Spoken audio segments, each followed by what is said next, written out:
مالک بن دینار رحمت اللہ تعالی علیہ فرماتے ہیں میں حج کرنے گیا تو اس سال نا حج میں بڑا رش ہوا، لاکھوں لوگ آئے، تو میں نے عرض کی مولا سب کا قبول ہوا ہے کہ کوئی رہ بھی گیا ہے؟ تو فرماتے مجھے خواب آئی اور بتایا گیا لاکھوں کا قبول ہو گیا۔ بڑا بے نیاز ہے اللہ، بڑا بے نیاز ہے، بڑا کریم ہے۔ چاہے تو گھر بیٹھے بیٹھے کہے ماں باپ کا چہرہ دیکھ میں تجھے حج کا ثواب، دیکھ ماں باپ کا چہرہ، کا سب کا قبول ہوا، ایک ہے محمد بن ہارون بلخی، اس کا نہیں قبول ہوا۔ فرماتے ہیں میں سویرے اٹھا تو میں ڈھونڈنے لگا کہ بلخ کے لوگ، خراسان کے لوگ کہاں ٹھہرے ہوئے ہیں، وہاں علیحدہ علیحدہ ہوتے ہیں نا، یہ پاکستانیوں کی بلڈنگیں، یہ انڈین ہیں، یہ فلان ملک کے۔ تو کہتے ہیں میں ڈھونڈتے ڈھونڈتے پہنچا تو میں نے بلخ کے لوگوں کو پا لیا۔ میں نے پوچھا تم میں محمد بن ہارون بلخی کون ہے؟ تو لوگ کہنے لگے وہ تو بڑا نیک آدمی ہے، بڑا پرہیزگار ہے۔ کہتے ہیں میں نے کہا مجھے خواب آئی ہے حج قبول نہیں ہوا، یہ تعریفیں کر رہے ہیں۔ میں نے کہا کس طرح کا نیک؟ تو لوگ کہنے لگے جی 24واں تو وہ حج کرنے آیا ہے، ساری رات نفل پڑھتا ہے، سارا دن روزہ رکھتا ہے، بہت مالدار تھا پر ہر چیز اللہ کی راہ میں خیرات کر دی۔ فرماتے ہیں میں نے کہا وہ کہاں ہے؟ کہنے لگے پہاڑ کے پیچھے خیمہ اس نے لگایا ہے، وہاں اللہ اللہ کر رہا ہے۔ حضرت مالک بن دینار علیہ رحمہ فرماتے ہیں میں وہاں پہنچا، مصلی پہ بیٹھا تھا، سلام پھیری، میں نے السلام علیکم کے بعد کہا آپ محمد بن ہارون بلخی ہیں؟ کہنے لگا ہاں۔ آپ مالک بن دینار ہیں؟ میں نے کہا کہ اس نے تو میرا نام بھی جان لیا بغیر بتائے۔ فرماتے ہیں میں نے کہا کہ ہاں میں مالک بن دینار ہوں۔ کہنے لگے کیسے آئے ہو؟ میں نے کہا بس ملنے آیا تھا۔ کہنے لگے نہیں جس کام آئے ہو وہ بتاؤ۔ میں نے کہا میں ملنے آیا ہوں۔ تو کہتے ہیں وہ رو پڑے، کہنے لگے نہیں آپ کو خواب آئی ہوگی کہ میرا حج قبول نہیں ہوا۔ کہتے ہیں میرے رونگٹے کھڑے ہو گئے کہ اسے اتنا بھی پتا ہے کہ میرا حج قبول نہیں ہوا۔ میں نے اس کو کہا کہ تجھے کیسے پتا کہ مجھے خواب آئی ہے؟ کہنے لگا مالک بن دینار مجھے 24 سال ہو گئے، میں اس بے نیاز کے گھر کا طواف کرتا ہوں، میں حجر اسود کے بوسے لیتا ہوں، میں مقام ابراہیم پہ نفل پڑھتا ہوں، میں صفا مروہ کی سعی کرتا ہوں، پر 24 سال بیت گئے۔ جب میں طواف وداع کرنے کے قریب آتا ہوں تو کوئی نہ کوئی اللہ کا ولی آ کے کہتا ہے دوڑ جا تیرا کوئی نہیں قبول ہوا۔ 24 سال۔ مالک بن دینار فرماتے میں اس کے قریب بیٹھ گیا اور اس کے گھٹنے پہ ہاتھ رکھا، میں نے، بندہ بھی معذور تھا، اس کا ایک ہاتھ کٹا ہوا تھا، چہرے پہ عبادت کے نشانات نمایاں تھے، اور میں نے کہا یار پھر تیرا حج قبول کیوں نہیں ہوتا؟ تو کہنے لگا مت پوچھ تو مجھ سے نفرت کرے گا۔ میں نے کہا نہیں تو بتا۔ کہنے لگا نہ پوچھ۔ میں نے اصرار کیا تو کہنے لگا اس لیے نہیں قبول ہوتا کہ میں اپنی اماں کا نافرمان۔ ماں کا نافرمان کیا ہوا؟ تو کہنے لگے اللہ نے دولت دی، جائیدادیں، گھوڑے، زمینیں، میں عیاش ہو گیا، میں اللہ کے دیے ہوئے مال کو ناجائز جگہ خرچ کرنے لگا۔ ماں میری بوڑھی تھی، عبادت گزار تھی، مجھے سمجھاتی تھی۔ رمضان کا مہینہ، عصر کے بعد اماں تنور میں روٹیاں لگا رہی، میں گھر آیا شراب کے نشے میں، اماں روٹی دو۔ ماں کہنے لگی شرم کر، روزہ رکھا نہیں تو جنہوں نے رکھا ہے ان کا تو خیال کر۔ کہتے ہیں یہ لفظ میں نے سنے تو ماں کو ایک تھپڑ دے مارا، اماں جلتے ہوئے تندور میں گر گئی، لوگوں نے مجھے کمرے میں بند کر دیا۔ کہتے ہیں ساری رات میں شور سنتا رہا پر نشے میں پڑا رہا۔ اگلے دن ظہر کے بعد آنکھ تب کھلی جب میری بیوی الماریوں سے کپڑے نکال رہی تھی۔ میں نے کہا کہاں جا رہی ہو؟ کہنے لگی میکے جا رہی ہوں، میں ماں کے قاتل کے ساتھ وقت نہیں گزار سکتی۔ میں نے کہا ماں قتل ہو گئی؟ کہا ہاں، رات 9 مہینے تجھے پیٹ میں رکھنے والی اور چھاتی کا دودھ تیرے گلے میں اتار کے پالنے والی تیرے ہاتھوں قتل ہو گئی۔ کہا کدھر ہے میری ماں کی میت؟ کہا دفن کر دیا۔ بتایا کیوں نہیں؟ کہتے مرتے وقت کہہ گئی تھی اسے میرا منہ نہ دکھانا، میرے جنازے کے قریب نہ آئے۔ کہنے لگا میں اسی وقت اٹھا، اس ہاتھ سے ماں کو مارا تھا، کلاڑا لے کے ہاتھ کاٹ دیا، جائیدادیں، گھوڑے، مکانات خیرات کر دیے۔ ساری رات نفل پڑھتا ہوں، سارے دن کے روزے رکھتا ہوں، ہر سال حج کرتا ہوں، عرش کا مالک معاف نہیں کرتا۔ حضرت مالک بن دینار کہتے ہیں میں نے بھی ایک تھپڑ مارا، میں نے کہا تو اسی قابل ہے تجھے معاف نہ کیا جائے، کبھی تجھے معافی نہیں ملے گی۔ کہتے ہیں میں ہو کے آیا، وہ روتا رہا، تڑپتا رہا، میں سویا گھر آ کے تو مجھے مصطفیٰ کریم علیہ السلام کا دیدار نصیب ہو گیا۔ نبی پاک صلی اللہ تعالی علیہ وسلم نے فرمایا مالک تو اسے کیوں مایوس کر آیا ہے اللہ کی رحمت سے، کیوں کہہ آیا اسے؟ میں نے کہا حضور اتنا بڑا قاتل ماں کا کیسے معافی ملے گی؟ تو محبوب فرمانے لگے اس کی ماں کی وجہ سے ہی اسے معافی ملے گی، ماں کی وجہ سے۔ حضور کس طرح؟ فرمایا ماں قیامت کے دن اس کے خلاف مقدمہ دائر کرے گی، کہے گی اللہ اسے پوچھ میرا جرم کیا تھا، مجھے کیوں جلا کے مارا؟ رب بات سنے گا اور پھر کہے گا اٹھاؤ اس کے بیٹے کو۔ ماں او بچے کی ماں بھیجے نا اب تیرے بیٹے کو سزا دیں، کہے گی یا اللہ سخت سزا دے، تو رب کریم فرمائے گا اٹھاؤ اسے جہنم میں لے جاؤ۔ مصطفیٰ کریم فرمانے لگے جب زنجیریں ڈال کے فرشتے دوزخ کی طرف لے جا رہے ہوں گے نا تو پلٹ کے ماں کی طرف دیکھے گا، تھوڑا پھر آگے بڑھیں گے تو پھر دیکھے گا، پھر دوزخ کے قریب جائیں گے پھر دیکھے گا اور کہے گا اماں جی مجھے جلائیں گے، مجھے تکلیف ہوگی، زندگی میں جب درد ہوتا تھا تیرا نام میری زبان پہ آتا تھا، اماں مارنے لگے ہیں مجھے جلائیں گے۔ میرے مصطفیٰ کریم فرمانے لگے وہ ماں اسے جلا کے مار دیا، وہ میدان محشر بول پڑے گی، کہے گی اللہ اے اللہ اے اللہ۔ رب کریم فرمائے گا کہ عرض کرے گی مولا میں نے معاف کیا تو بھی اسے معاف کر دے۔ اللہ فرمائے گا اس نے تو جلا کے مارا، تو کیوں نہیں جلنے دیتی؟ حالانکہ اللہ سب جانتا ہے، کہے گی مولا میں تو ماں ہوں نا، کیسے موقع دوں؟ تو میرے محبوب فرمانے لگے مالک اللہ اسے اس کی ماں کی وجہ سے۔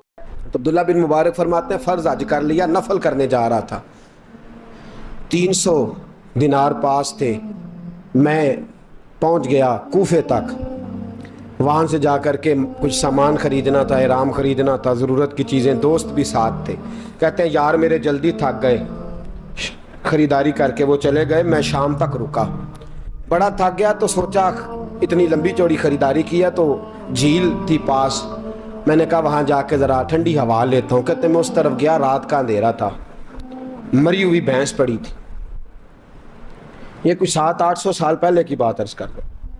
کہتے ہیں مری ہوئی بھینس پڑی تھی، ایک عورت کالے برقعے میں نقاب پوش آئی اور اس بی بی نے مری ہوئی بھینس کا خنجر سے گوشت کاٹا، تھیلے میں ڈالا اور دوڑی۔ کہتے ہیں میرے ذہن کے اندر خیال آیا کہ بی بی کوئی ہوٹل چلاتی ہے اور مردہ جانور کا گوشت لوگوں کو کھلاتی ہے، ویسے تو جاسوسی منع ہے، اس نیت سے کہ مسلمانوں کو بچاؤں اس کے پیچھے ہو لیا۔ کہتے ہیں وہ گلیاں گزرتی گزرتی کوفے کی تنگ گلی میں گئی، ایک بڑا سا دروازہ لکڑی کا، بڑا پھاٹک جو پرانے شہروں میں ہوتے، کہتے ہیں اس بڑے پھاٹک پر اس نے زور زور سے دستک دی، دونوں ہاتھوں سے دروازہ کھلا، وہ عورت اندر داخل ہوئی تو 3-4 بچیاں جھٹ سے اس کے گرد اکٹھی ہو گئیں، اماں کچھ لائی ہو؟ تو رونے لگی، کہنے لگی میں کچھ نہیں لا سکی، کہنے لگی یہ مردہ جانور کا گوشت ہے، اور حضور نے فرمایا جب مرنے لگو تو مردار کھا کے بھی جان بچا لو، اب میں دیکھتی ہوں تم سے کھڑا نہیں ہوا جاتا، نہ کھاؤ گی تو گر پڑو گی، یہ مردہ ہی ہے پکا لو۔ کہتے ہیں اگلے لفظ اس عورت نے کہے تو میں باہر کھڑا چیخنے لگا، وہ کہنے لگی ہم سید زادیاں ہیں، صدقہ زکات کھا نہیں سکتی، پر سب روگاں دا روگ محمد، جس دا نام غریبی، کنڈ ولا کے لنگ جاندے سب دوست یار قریبی، سید ہیں، صدقہ زکات یہ مردار کھا کے گزارا کرو۔ کہتے ہیں پھر اس عورت نے 4 بیٹیوں کو سینے سے لگایا، کہنے لگی تمہارا باپ زندہ ہوتا تو یہ دن نہ، سید بھی اور یتیم بھی اور مسکین بھی۔ پھر وہ روئیں، حضرت عبداللہ بن مبارک کہتے ہیں زور زور سے دروازے پہ دستک دی، بی بی باہر آئی، کون ہے؟ تو میں نے کہا میں عبداللہ بن مبارک ہوں، محدث ہوں، زمانہ مجھے جانتا ہے، میرے شاگردوں کی لسٹ بڑی لمبی ہے۔ کہنے لگی اچھا تو؟ کہنے لگا یہ 300 دینار ہیں، تو مہربانی کرے تو رکھ لے، چلے اپنا کام کریں ہم جانے ہمارا۔ کہتے میں نے زمین پہ گھٹنے ٹیک کے نا تو سید زادی کے آگے ہاتھ باندھ دیے، میں نے کہا میں نوکر ہوں، تم اولاد ہو، میں خادم ہوں، تم نسل ہو، مہربانی کرو، مہربانی میرے اوپر مہربانی، پیسے رکھ لو۔ کہتے ہیں میں نے وہ پیسے دیے، میں واپس لوٹا، یار کہنے لگے چل، میں نے کہا نہیں میں نے نہیں حج کرنا، کہنے لگے کوئی نیا پلاٹ لینے کا پروگرام بن گیا، کوئی نئی انویسٹمنٹ لوگ تانے دیتے ہیں نا, پر جے کر یار دے نام دا ملے مینا ان چولی پا لئیے پنجے سٹیے نا, جے کر یار دے نام دی ملے سولی جھوٹا جھوٹ لئیے پچھاٹیے نا. کہتے ہیں میں نے کہا یار جیسے تمہاری مرضی سمجھ لو, یہ میرا راز ہے میں بتاتا نہیں. فرماتے ہیں لوگ حج کرنے چلے گئے, میں وطن آ گیا, 6 ماہ کے بعد قافلے لوٹے. جاگ کے سننا ذرا بات, میرے نبی نے فرمایا تو میرے امتی کی پریشانی دور کر, اللہ کامل حج کا ثواب دے گا. فرمایا میرے حبیب علیہ السلام کے امتی حضرت عبداللہ بن مبارک فرماتے میں آیا حج کر کے, حاجی آئے تو میں بڑی حسرت کے ساتھ میں گھر میں روتا تھا, سوچتا تھا آج وہ مینا میں ہوں گے, آج وہ مزدلفہ عرفات میں ہوں گے, آج وہ لوگ جمرات کی رمی کر رہے ہوں گے. میں تڑپ کے سوچتا تھا آج در رسول کی حاضری دے رہے ہوں گے. کہتے میں روتا تھا. جب حاجی لوٹے 6 ماہ کے بعد تو حاضری دینے گیا, ملنے گیا, پہلا دروازہ کھولا حاجی صاحب نے, میں نے کہا مبارک ہو. کہتے ہیں میں نے مبارک دی, ذرا سنیے گا. کہتے ہیں وہ حاجی مجھے ڈانٹنے لگے, کہنے لگے چھوڑ یار, اتنا بڑا آدمی ہو کے تو غلط بات کرتا ہے. میں نے کہا کیا ہوا؟ کہنے لگے تو نے ہمیں کہا کہ جانا نہیں, اور پھر ہم مینا میں آوازیں دیتے رہے, تو بات ہی نہیں سنتا تھا. ہم آوازیں دیتے رہے ان اللہ علی کل شیء قدیر, آوازیں دیتے تھے, سنتا نہیں تھا. کہتے میں حیران ہوں, میں یار میں تو گیا نہیں. کہنے لگے ہم 11 حاجی جھوٹ بولتے ہیں تو اکیلا سچ بولتا ہے, سب نے دیکھا ہے. کہتے میں پلٹ آیا, چوتھے دن پھر ایک حاجی کو ملنے گیا, مبارک دی. کہنے لگا چھوڑ کس بات کی مبارک, میدان عرفات میں تو نے بات بھی نہیں سنی, اور یہاں مبارکیں کہتے ہیں عرفات میں, اور میں تو. کہنے لگے چپ کر, غلط بات بھی کرتا ہے اتنا بڑا محدث ہو کے. کہتے ہیں جب آخری قافلے آئے, آخری دن تو 8-10 قافلے کٹھے آئے, شام تک 7 قافلوں سے ملا. ہر ایک مجھے کہنے لگا بندے کے پاس گھوڑا نیا آ جائے, سواری بڑی آ جائے تو یاروں سے تو ملنا چاہیے نا, تو آواز ہی نہیں سنتا تھا. فرماتے ہیں میں تھک گیا کہ الہی ماجرا کیا ہے, میں تو یہاں اس شہر کی گلیوں میں پھرتا رہا اور یہ سارے حاجی کیا رہے ہیں.